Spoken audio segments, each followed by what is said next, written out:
Well, good day to everyone joining us and welcome to today's X-Talks webinar.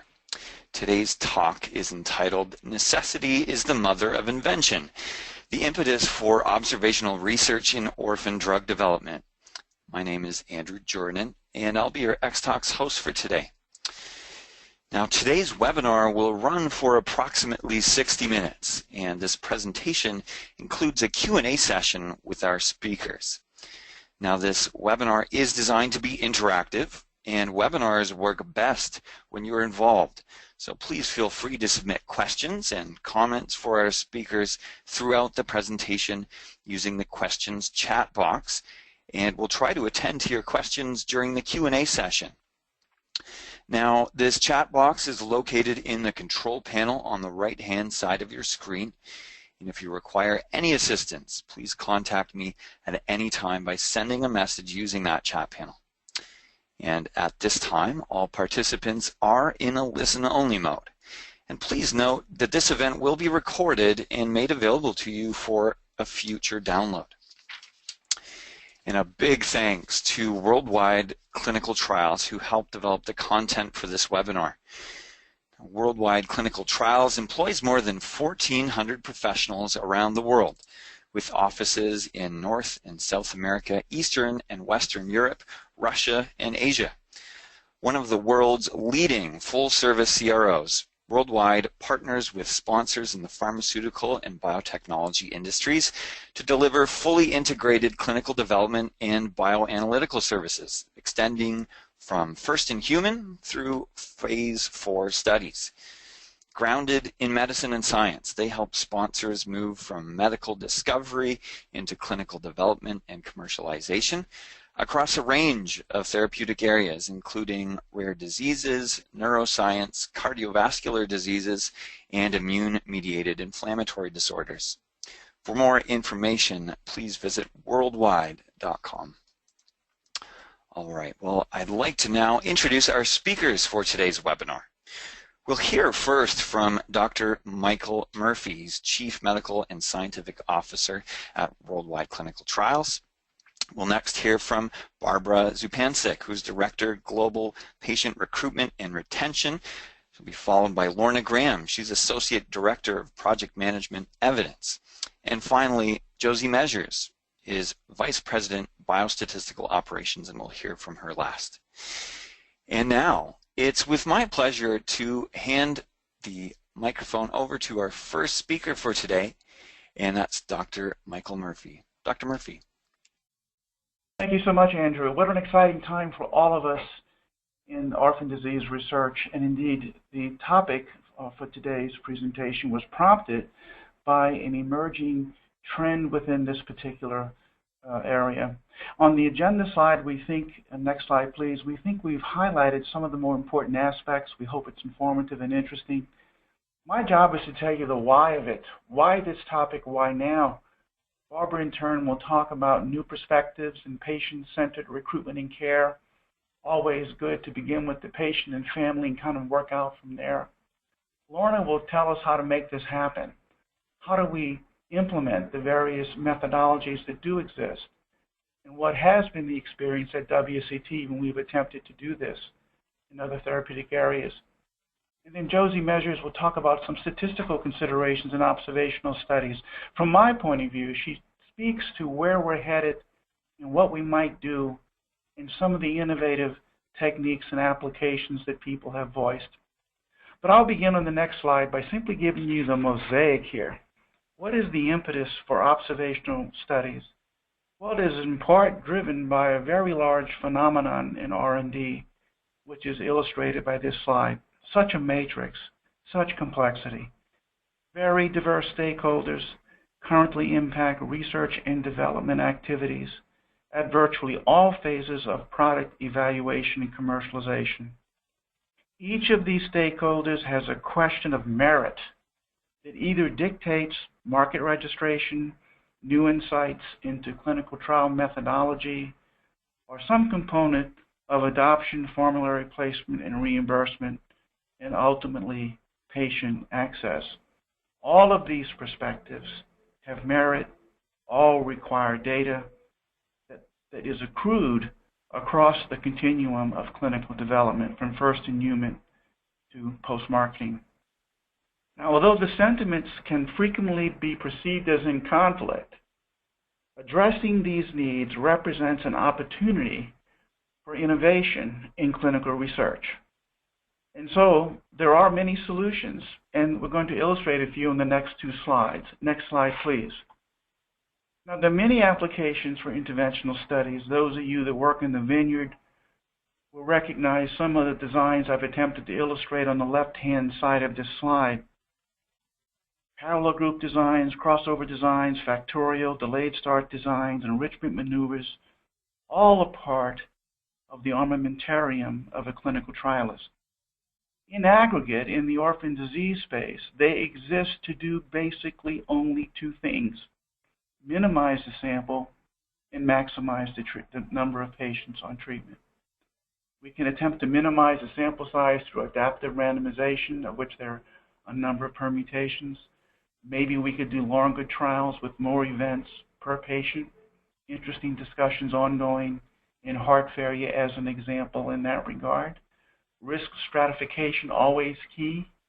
Maybe we could look at continuous and composite measures, or maybe use repeated measures, or very innovative techniques such as using what I will call a relaxed alpha for one study within an overall Bayesian framework. And I hope that Josie can speak to some of this in her presentation.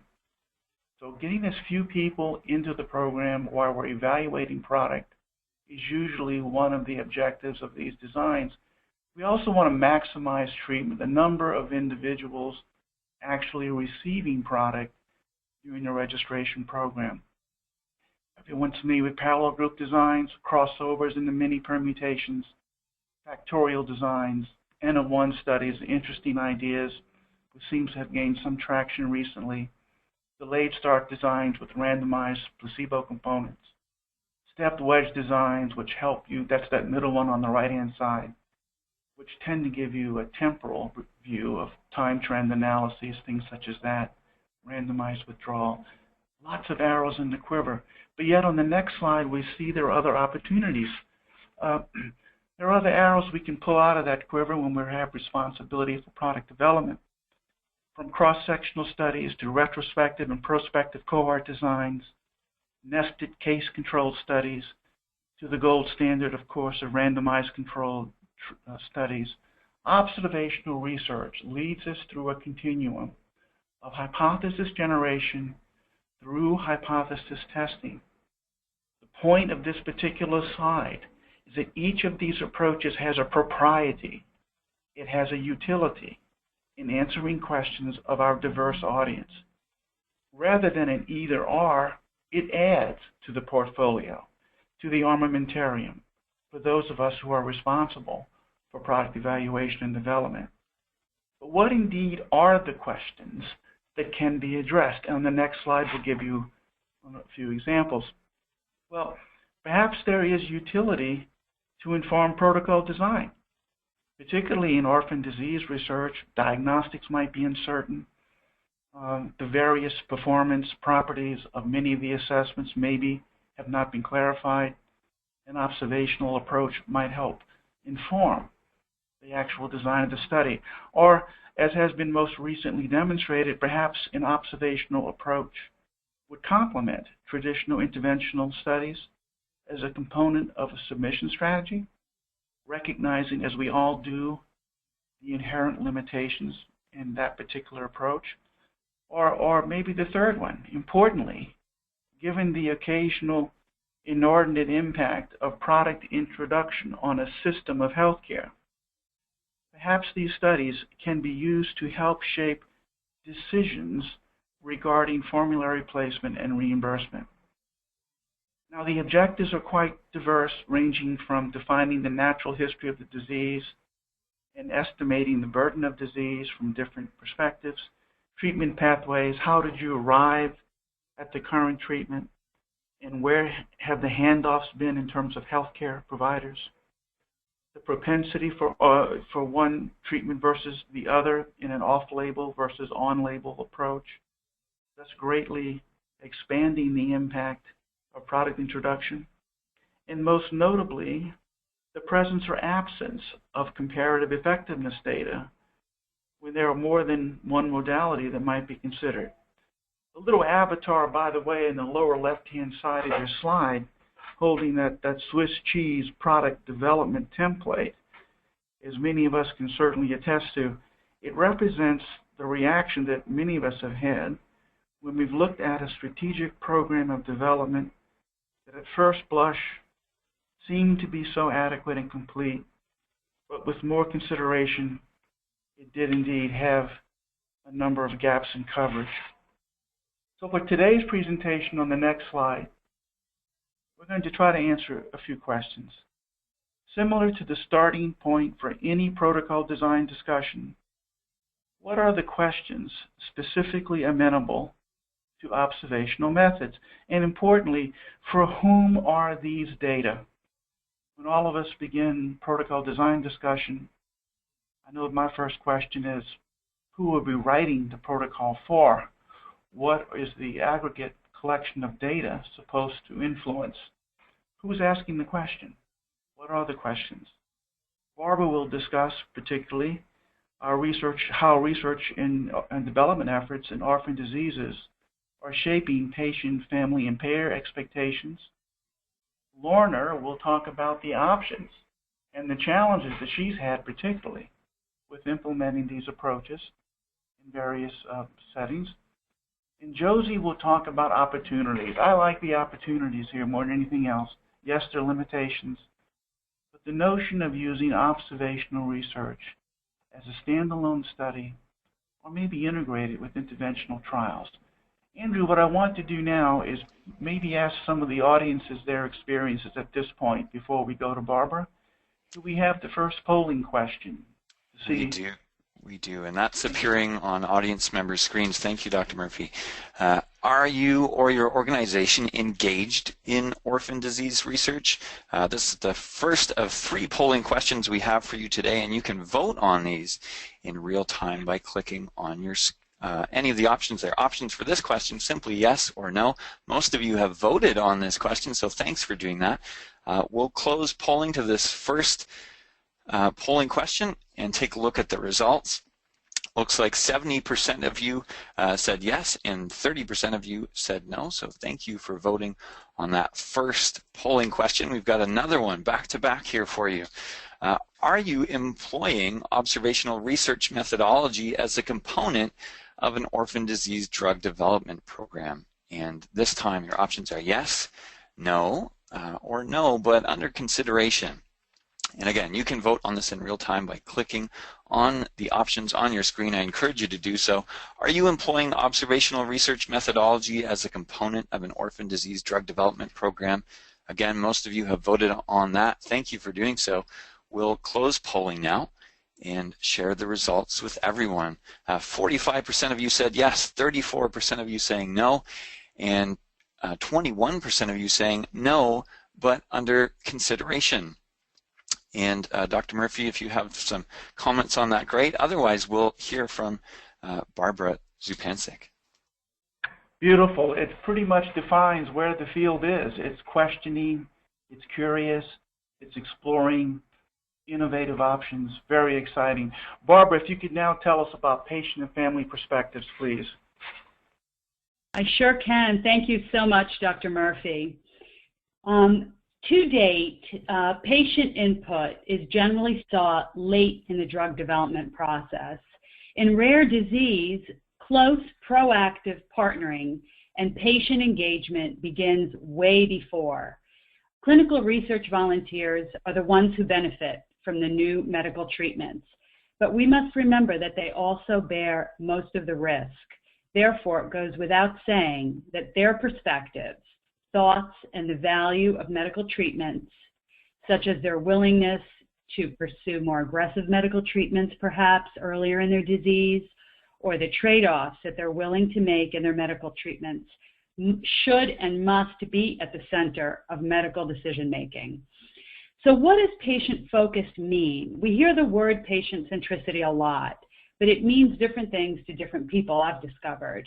In our view, patient centricity describes a process that places the patient's needs, life experience, lifestyle at the center of research management and other activities.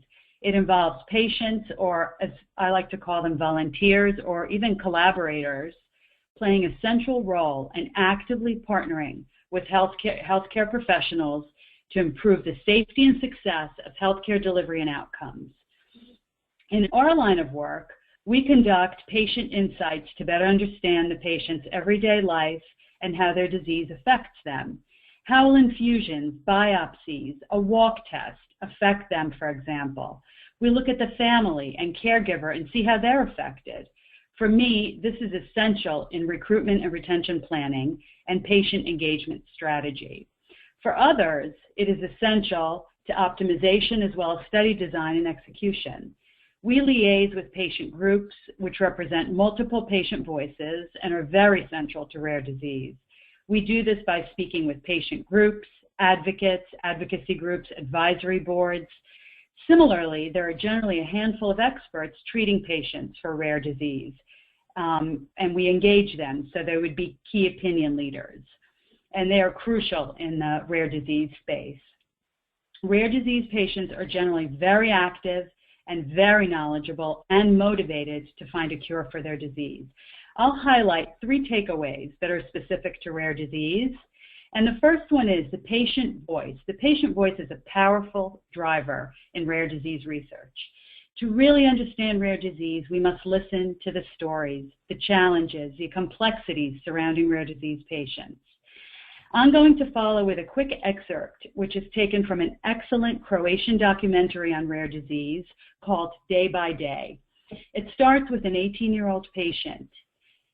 I quote, "Everything around me is white. White walls, white ceiling above my head, white doctor's coat disappearing behind the white door, resounding white noise in the corridor. Everything is white.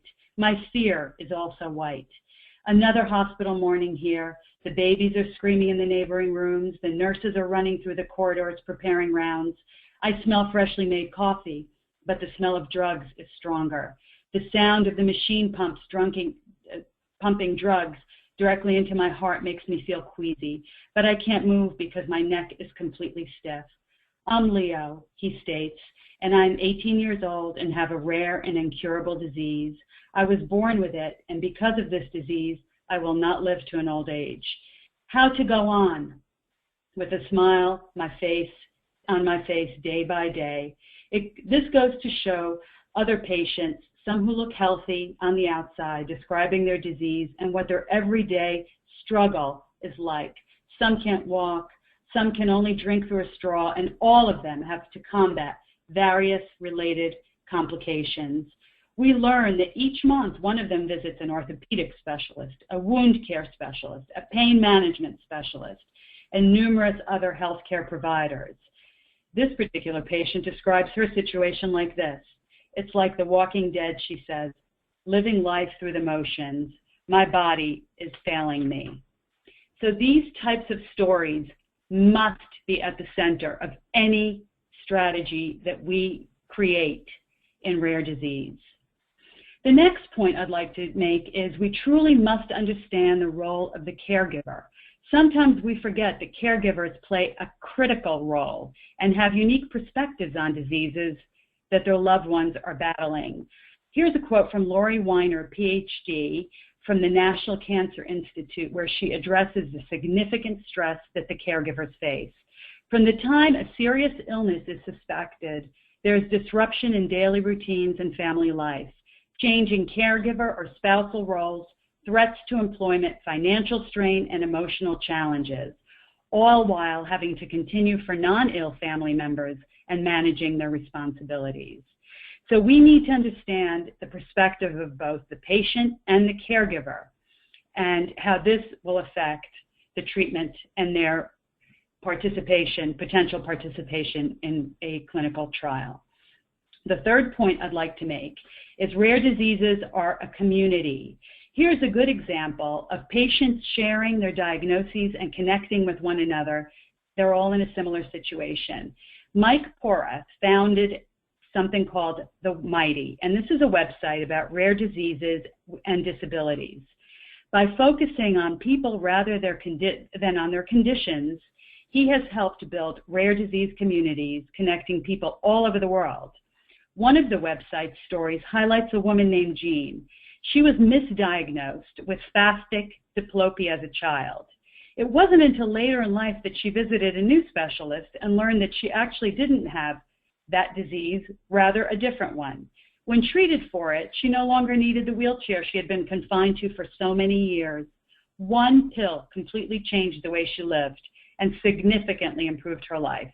So based on her story, many others have become aware of this misdiagnosis. She was personally contacted by 20 people who told her they had the same condition and had been misdiagnosed. So the point here is, these patients are their own advocates. They find strength and empowerment from one another in similar situations. Andrew, if we could move on to the next slide, please. Thank you so much. There are approximately 7,000 different types of rare diseases that affect more than 350 million people worldwide, half of them children. Nevertheless, the rare indications have a finite number of subjects available to participate in clinical research. Although it is a limited population, we must understand it is also a very highly motivated population. Here's a quote from a parent from the parent project in muscular dystrophy. Quote, "Miles would also be a candidate for XXX drug.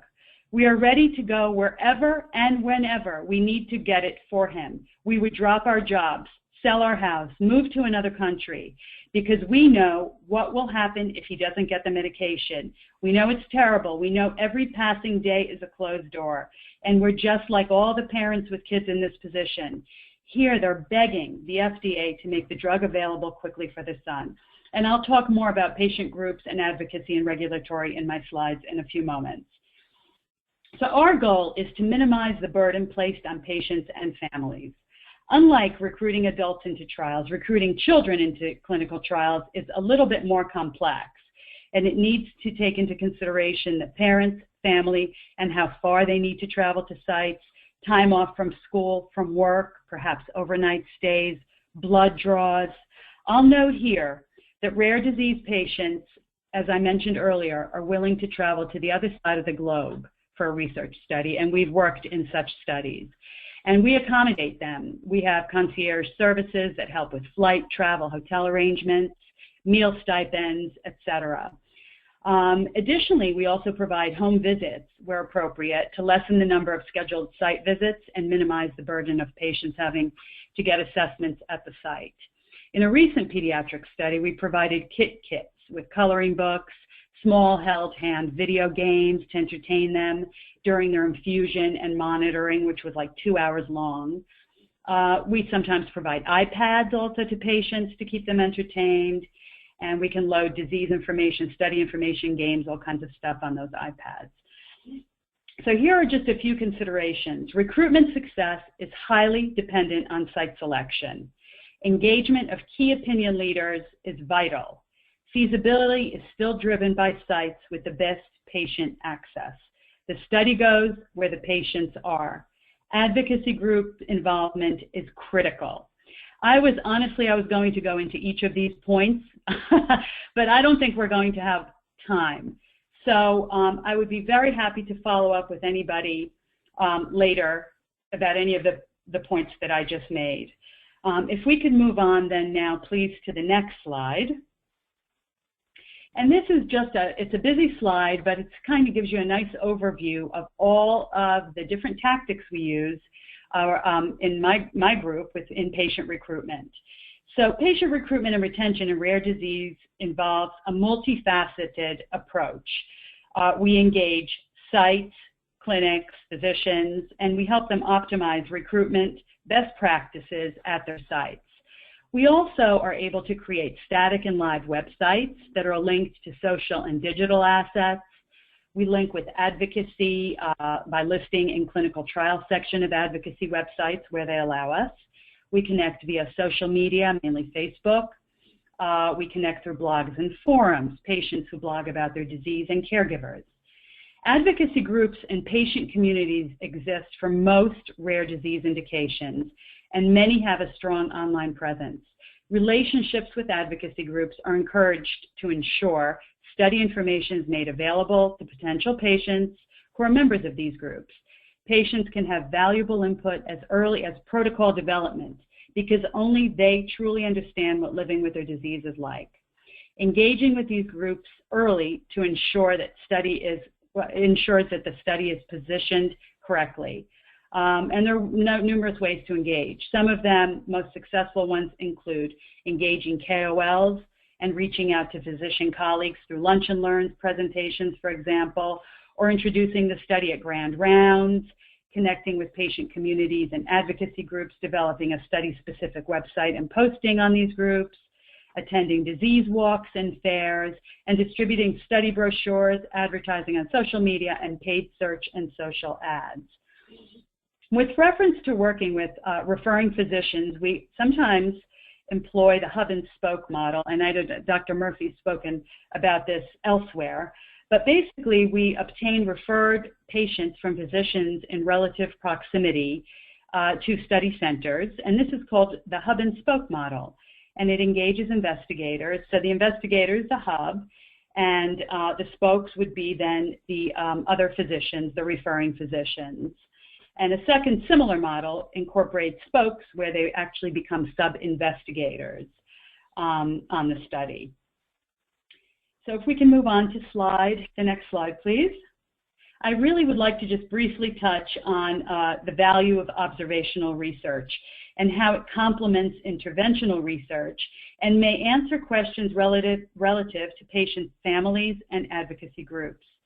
The most robust clinical information comes from clinical research, that is, randomized controlled experimental trials, longitudinal research in the form of meta-analyses, and from non-interventional observational studies. Observational trials offer something randomized trials can't. That is, what is happening in the real world where treatments are left to physicians who treat a broader range of patients. At least two conditions need to be met for an observational study to succeed. First, we need variability in treatment to make meaningful comparisons. And secondly, the characteristics of the groups being compared should have a reasonable amount of overlap. Large studies are often essential when treating effects differ across types of patients and when analyses of subgroups are needed to understand which patients are most likely to benefit. For studies of ultra-rare disease, those are the diseases that affect fewer than 20 in 1 million. It's typically not possible to conduct randomized controlled trials of new therapies. This is particularly important for disorders without any known treatments. In general, observational studies are best used to evaluate real-world applicability of evidence derived largely through randomized trials. Through observational research in real-world settings, you gather the real-world evidence needed to develop a robust story of safety, effectiveness, and quality to clearly detail your product's performance, including how it's helping those who need it most.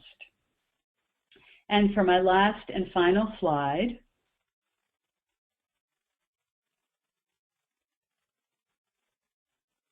we know that the inherent unmet medical needs in most rare disease indications and patients and advocacy groups actively push regulatory agencies for quicker and broader access to drugs that may save their lives and the lives of their loved ones. But there are some who argue that drug approval process must follow certain guidelines that apply to all diseases and cannot and should not be rushed. An initiative that began last year in the U.S. Congress is aiming to understand how to advance innovative medical research and to accelerate the development of safe, effective medical treatments and cures, particularly for patients with unmet medical needs. So let me touch quickly on the Orphan Drug Act of 1983. This is a law that was passed in the U.S. to facilitate development of orphan drugs for rare diseases. We can argue that while the Orphan Drug Act has been successful in that it has provided incentives for drug companies to develop therapies, there are those who believe that we need a more coordinated effort and more direct support to move products to the market faster. So thus was born the 21st Century's Cures Initiative. And this is an initiative within the House of Representatives. It's already passed the House. And it seeks to understand how to advance innovative medical research and accelerate the development of safe, effective medical treatments and cures, particularly for patients with unmet medical needs. It's a bipartisan initiative which began in April of 2014, and it looks for ways to accelerate the pace of medical breakthroughs in the U.S. and address any gaps in the Orphan Drug Act. It's a patient-centered legislation and addresses how do we develop medicines in the most patient-focused and pro-science way. There are some who say that it doesn't put patients first, and the science needs more flexibility and it needs to be more rigorous. But the 21st Century Cures draft includes provisions to incorporate patient perspective in discovery, development, and delivery process, as well as increase funding from the NIH. There are those who feel that this bill is not really ready to be passed. Some believe that the legislation, while containing some useful measures, is flawed. They think it should be postponed to next year, and the Senate should reject the bills in this initiative that lower standards for drug and device safety and approvals. I encourage you to research this initiative more if you're interested, as it includes not only speeding up the drug approval process, but also a host of other initiatives, such as helping those who suffer from serious mental illness and much more. And that's what I have for my presentation, and this is just a present moment awareness reminder, the beautiful drop. And from here, I think Lorna will take it from here, so thank you very much. Thank you, Barbara. First slide. Okay. NIS, non-interventional studies and observational research, has many forms and features. Many may think these techniques are only for late phase and post-marketing research. However, NIS and observational methods can be used as a tool to gather data much earlier in the clinical research process to generate data needed to gain a greater understanding on the disease process, treatment patterns, comparative cost effectiveness, and non-interventional study techniques are now becoming a larger part of conventional clinical trial research. Agencies like the NICE in the UK want to see cost effectiveness data before a treatment can be assessed, before they can be added to treatment protocols in the UK. Next slide, please. So, as you can imagine, as my colleague just mentioned about rare disease having a limited patient population, rare diseases is defined in the European Union as one that affects less than 5 in 10,000 of the general population. There are between 6,000 and 8,000 known rare diseases, and around four new rare diseases are described in medical literature each week. We need to be able to use regional and global recruitment techniques to reach these patients. So we need to be using all the types of advocacy groups and techniques such as self-referrals, as Barbara mentioned. A lot of these patients are very, very motivated in order to find research and treatments for their diseases and disorders. Caregivers. As you can imagine, many of these patients, as Barbara mentioned in her presentation, are young children and young adults. Rare disease and disorders affect 75%, most rare diseases, 75% of the population are children, and often these rare diseases are chronic or life-threatening.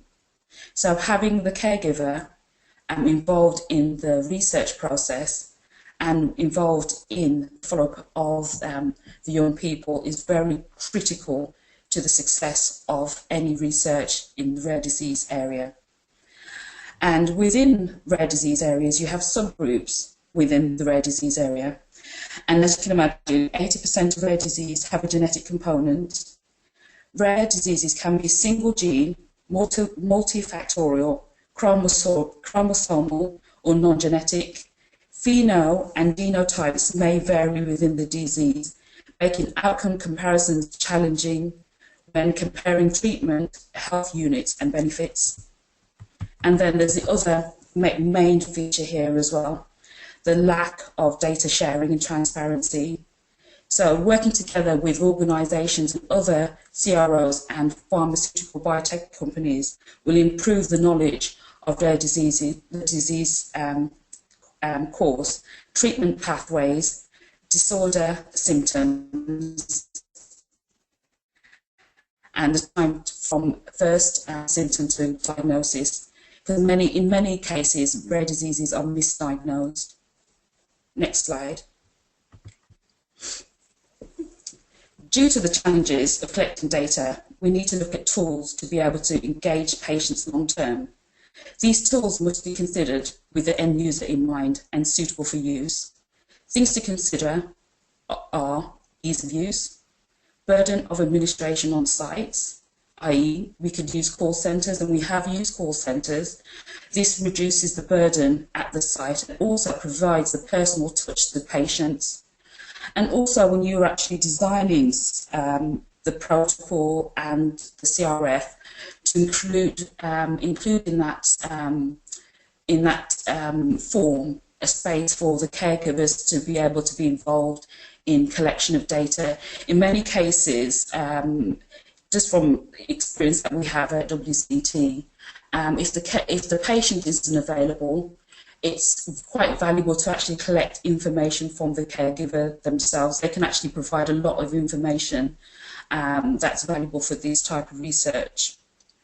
And with regards to gathering data as well, as Barbara mentioned in her presentation, these patients are very rare, extremely valuable for research, and also because they're children, consent can be an issue. But if we were to use chart abstraction techniques in some countries, if you use anonymized data, obviously, the consent isn't needed. So in that case, you would actually look at, say, off-label use. You will find that some of these rare disorders are treated with drugs that are not originally designed to be used in these types of patients. And in order for companies to be able to get the approvals from certain regulatory organisations, chart review abstraction could be used as a way of gathering additional information, and we have investigated these techniques for our clients in order to gather information that they can use to provide evidence to FDA, EMA, to show efficacy of a certain drug in order for them to either shorten or submit that data as evidence for them to have approval for the drug to have an extended patent to that particular usage. And as Barbara mentioned, with regards to patients and advocacy groups, it's very critical that we have the patients, advocacy groups and caregivers involved in the design of the research program, and also involved in the patient recruitment and execution of that recruitment plan. Next slide. Okay, so we've got to the point where we're going to collect data. So what do you think would be the most necessary part of collecting this data? Unlike clinical trials, where we try and collect as much data as possible, in the observational non-interventional space, you would actually avoid all that sort of data padding, so you only collect the most necessary of data. And also, with regards to observational and NIS studies, we collect data that is part of routine care. There's a certain amount of advantages to that as well, because you understand that in different countries, they have different types of treatment protocols that they have for different diseases. So that means you would learn more about the disease in that region with regards to what is the normal practice, the gold standard in those regions, and what are the comorbidities and the comorbid medications in that region as well. And then with regards to data cleaning, the data from observational NI studies are usually limited monitoring. So there is obviously cost savings on the side of our clients, because obviously we're not going to the site as much as you would with a clinical trial. So that provides more real life data to come in-house. And also with regards to the pro component of this, so this is patient-reported outcomes, this data is not queried, as you would in many clinical trials. When you have a lot of data, that is usually queried, everything is queried, but with regards to pro data, that is collected as is. As you can imagine, there is some aspects with regards to missing data, and Josie would discuss that when we get to the statistical part of this. But we accept the data as it is because it is real life data and it's real world evidence data. And with regards to pro scales and making sure that each of your scales have had the correct linguistic validation. Sometimes these scale validations can actually take months to be validated in a particular language. So making sure up front when you're designing your studies that you have the right scales in place will make sure that you've got the correct timelines. If not, then that will have an impact on your timelines if you have a particular scale that hasn't been validated in a particular country or region. And the next point is making sure that we have the right statistical approach, and Josie will speak more to this in her section. Thank you very much. Thanks, Josie. Over to you. Hello. Can we go on? We can hear you. Okay. Thanks, Lorna, for that interesting presentation, and thank you for mentioning the statistical methods. So I just wanted to take a few seconds before we go on to talking about the sample size. I think we're all really familiar with the typical approach to regulatory approval, from phase 1 trials through phase 2, and then to phase 3, where the typical approach is 2 large confirmatory phase 3 trials. And certainly the gold standard for that approach is the randomized controlled trial. And that has the advantage that it leads to comparable groups at baseline and reduces bias. And it is the approach that most of us have worked, for the majority of our time in the industry. And certainly for a lot of that time, the dangers of observational studies and the potential biases that they could include in observational studies has tended to keep us away from looking at those, and almost represents the dark side. And I think rare diseases present many challenges in the feasibility of that approach, and are perhaps making us reconsider that again. And wanted to talk through some specific things to observational studies in rare diseases today. So I think the most obvious challenge is the sample size. It is difficult to conduct rigorous research when there are a small number of eligible patients available, and that's potentially exacerbated by that geographical spread of the subjects. And so clearly, in rare diseases, minimizing that sample size is perhaps more important than ever. And there are many sort of techniques in which you can do that. I've got a few of them on the slide that I'd like to go through. And some of these techniques are applicable both to clinical trials and to observational studies. So they're by no means unique, and some of them are actually unique to observational studies. So one consideration is for event-based studies, we could extend the duration of the study, giving more time for events to occur in patients, and that would reduce the number of patients that are needed. A fairly standard approach is to measure continuous endpoints, and then often those continuous endpoints are categorized into responder and non-responder.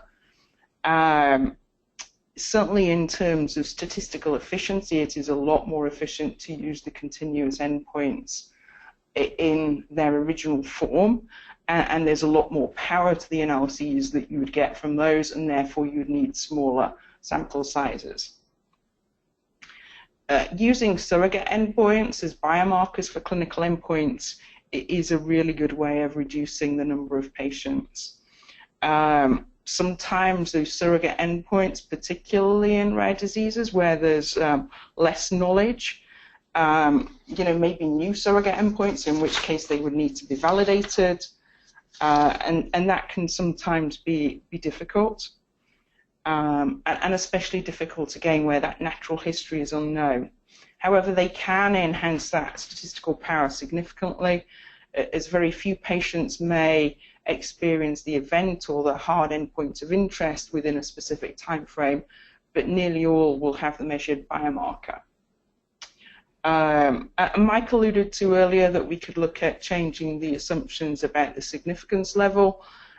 We could also change assumptions about power and significance level in terms of when we perform those sample size calculations. There is, of course, a risk, and more risk if we relax those assumptions there of getting either a false positive or a false negative. And last but not least, I want to mention study design, and I say certainly not least because it is one of the most important aspects.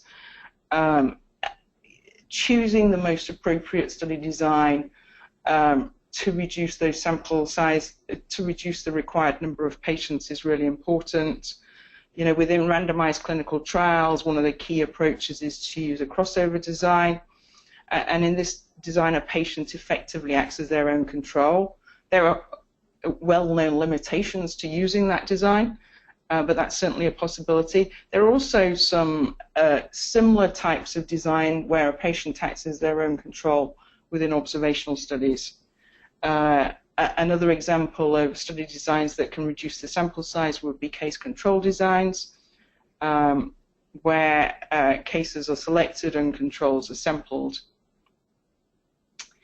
A further challenge with sample size determination in rare diseases is where the endpoints are new and have not been studied in great detail. There are various information that we need about those endpoints, such as the minimum clinically relevant difference and also the standard deviation. And where there's very little information, it is quite difficult to get hold of those things. In fact, actually, it's quite difficult to get hold of those things in well-known endpoints.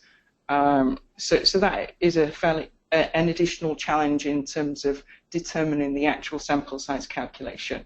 In those situations, potentially doing small studies and looking at sample size re-estimation methods might be appropriate. We could move on to the next slide, please. So I wanted to touch briefly on methods for observational studies. I'll go into some detail in terms of statistical methods in the following slide. So the small sample sizes used in observational studies in rare diseases bring about important challenges, and particularly in rare diseases. For example, there's often no appropriate comparison group against which to compare the frequencies in patients with rare diseases. Where there is a comparison group, controlling for confounding can be difficult because risk factors for the outcomes are not well understood. There are some advanced methods for controlling for confounding.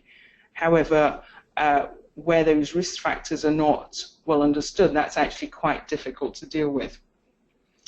So a confounder is a risk factor for disease under study, which may not be associated with the exposure of interest, which may be associated with the exposure of interest, but is not on the causal pathway. A kind of common example that's used in statistics when classes is in certain cities there are increases in ice cream sales in particular months at the same time as there's increase in murders and homicides. Clearly, the inference being that perhaps ice cream sales it somehow or other relate to homicides. So there are various different possibilities there, either that the murders cause people to purchase ice cream, or that possibility number 2, that purchasing ice cream causes people to murder or to get murdered, and possibility 3, that there is a third variable, a confounding variable that causes the increase in both ice cream and the increase in murder rates. And in this instance, there is a third variable, and that variable is the weather. When it's cold and wintry, people tend to stay at home rather than go outside. They eat less ice cream, and there's less chance that they will murder people. Alternatively, in the summer, people tend to spend more time outside interacting with others, and are hence more likely to get into the kind of situations that might lead to that murder. People also at the same time eat more ice cream. If the natural history of a disease is not well known, then understanding the risk factors for events is hard. It's hard to control for risk factors you don't know about. Within clinical trials, that's controlled for by randomization, which effectively ensures that treatments are randomly allocated to patients and in effect controls for that both the known and unknown risk factors. Within observational studies, we don't have the luxury of that approach, and controlling for confounding is more difficult. If we could move on to the next slide, please. So there are statistical methods available to deal with confounding. Those methods are reliant upon collecting data for all confounders, and clearly you want to only collect data for known confounders or confounders that you or variables that you suspect are confounding variables. At the analysis stage, there can be adjustments made. There's quite a lot of well-known methods. If there's only a very few confounders, you can perform stratified analyses. There are multivariate analyses that can be used to adjust for several confounding variables, and those methods include regression, logistic regression, analysis of covariance, mixed level, repeated measures designs would also adjust for that. Perhaps a more unusual approach is something called propensity scoring. This really attempts to adjust for many different risk factors, and the propensity scoring reduces the dimensionality of those confounding factors by summarizing all potential confounders into a single score. That is particularly useful when there are few events relative to the number of confounding variables. So there are some of the methods that you can use to deal with confounders and confounding variables, but none of those methods can overcome confounding due to unmeasured variables or unknown variables that are not measured. If we could move on to the next slide, please. So study designs, this is not quite my last slide, but certainly one of the more important slides. Study design, the appropriate study design can help reduce both the number of patients needed for the investigation, can help reduce confounding and reduce bias. All of which are much more easier to adjust for and once you have the appropriate design rather than implementing some complex statistical method at the end. So there are a lot of different observational type studies. Not all of them are mentioned on the slide. Some of the more common ones are things like cross-sectional studies, longitudinal studies, and cohort studies. There are also some more unusual designs that I have on the slide. There are self-controlled observational designs, which are similar to randomized crossover trials where a patient acts as his or her own control. There are variants on that that are indexed by outcome as is the case with the case crossover design. This compares the frequency of exposure during the different time points amongst those who develop the outcome. It is useful when the exposure is transient and the effect is immediate and abrupt. And in this, each person acts as his or her own control. There's another approach where it's indexed by exposure called self-controlled case series. And there the frequency of outcome is compared during different time points amongst those exposed to the intervention of interest. I think I mentioned earlier that these designs, because the patient acts as their own control, they reduce variability and enhance statistical power, which means that there will be reduced sample size required and reduced number of patients. Both of those methods are immune to confounding by factors that do not change over time. They are subject to the same limitations as crossover trials, and they're also subject to time-varying confounding, such as the worsening of disease, which may be a risk factor for both the outcome of in-test and may also prompt treatment. Case control studies are very useful when outcomes are rare and require primary data collection. Compares subjects who have the condition, the cases, with patients who do not have the condition but are otherwise similar, the controls. The controls are sampled, so that reduces the sample size required relative to a cohort study. And the design easily allows for the examination of multiple risk factors. There is a variant on this called matched case control studies, which can be utilized to reduce bias and ensure those the cases and the controls are more similar. There is also the option to nest the case control study within another study. I've seen examples of that within randomized clinical trials where there is a nested case control study. And those examples would be, say, looking at health resource utilization within an arm, say, of a clinical trial. Prospective inception cohorts. These are sometimes referred to as new user designs, where the cohort is defined by the start of the treatment. Investigators define clear temporality among study variables, for example, baseline exposures and outcome, and capture outcomes that occur shortly after entry to the study. It's useful for outcomes related to medical interventions and can increase the validity of the observational study. It is, though, because it's a new user design, it is potentially more difficult to implement in rare diseases, as it restricts the entry to those who are observed starting treatment. And that restriction is being applied to an already small patient pool, and clearly excludes those that have already started treatment.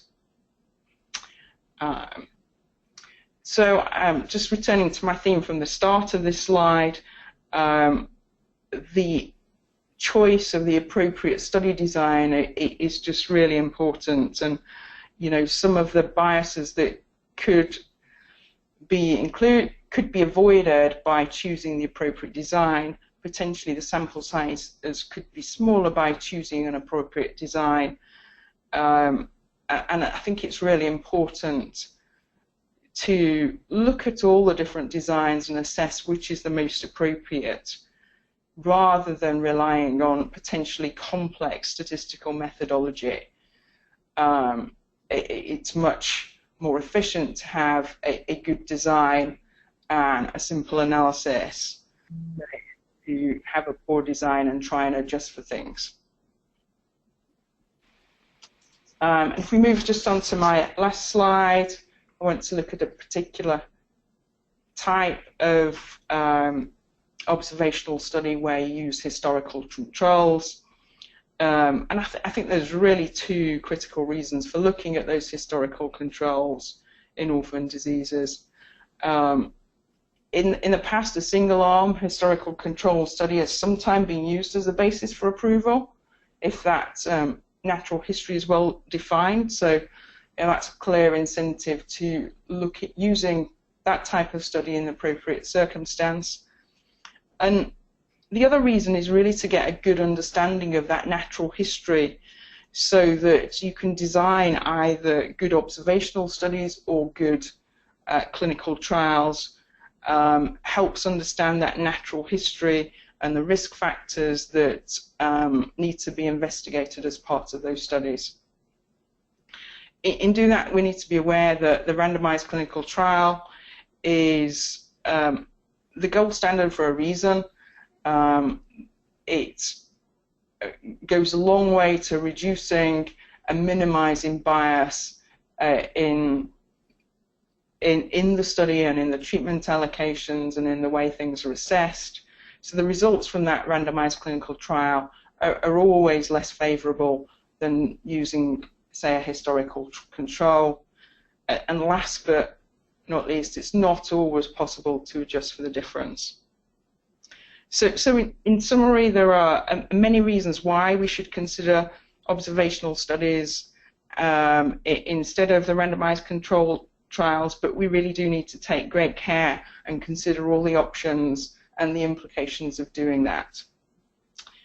And with that, I will hand over to Andrew, who I believe is going to go on to our final poll question. That's right, and that final poll question is appearing on your screen right now, and you can again vote on this in real time by clicking on any of the options there. Which objective provides the greatest impetus for observational research in orphan disease drug development? And your options there are natural history data that inform study methodology, facilitating regulatory approval of novel therapies, and finally informing formulary replacement and reimbursement decisions. Thanks everyone for voting. I think we'll close this poll right now and share the results with everyone. 50% saying natural history data that inform study methodology, 33% saying facilitating regulatory approval of novel therapies, and 17% saying informing formulary replacement and reimbursement decisions. And with that, let's kick off into the Q&A session. You can continue to send in your questions and comments in right now using that questions window.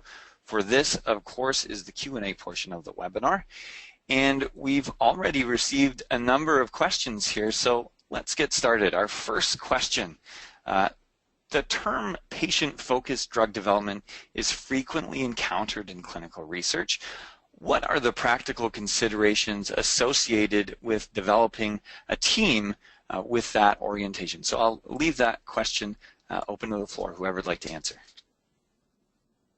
Well, Barbara, this is Mike. If you could please take your perspective. I certainly have an opinion.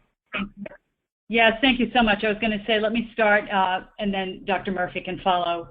But we all need to be thinking about placing the patient's needs, life experience, and lifestyle at the center of research and other activities. Basically, it's playing a central role and actively partnering with healthcare professionals who have that same patient-centered outlook.